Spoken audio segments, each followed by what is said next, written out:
Secara totalnya ke semua seksyen ini anggaran adalah lebih 900 juta ringgit kalau kita buat semua, ya. Jadi tapi yang sudah diluluskan untuk boleh kita mulakan pelaksanaannya dalam tahun depan lah, ya, 2026. Untuk 2026 diluluskan adalah seksyen ini di mana kita sekarang, iaitu yang kita panggil Durin Salim, seksyen 231 juta ringgit telah diluluskan, ya, dalam belanjawan 2026 inilah.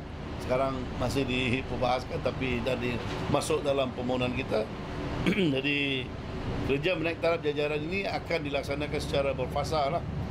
Sebaik sahaja bentukan disalurkan kepada KKR.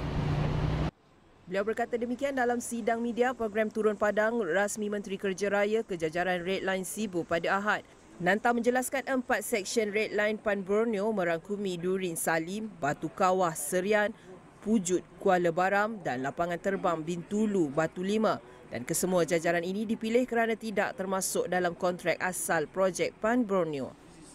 Sebenarnya Red Line ini bukan projek Pan Borneo. Apabila projek Pan Borneo ini dirancang dan dilaksanakan, Red Line ini adalah keluar daripada kontrak Pan Borneo. Jangan salah tafsir, jangan mesti tahulah.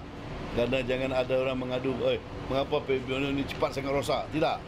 Yang Red Line ini tak pernah dibuat. Bukan kontrak Pan Borneo. Tapi sekarang dia dah teruk sangat. Sebab itu kita perlu bina semula, naikkan taraf dia, keadaan dia serupa dengan Pan Borneo. Baru dia lengkap Pan Borneo ini dari Teluk Melanau sampai ke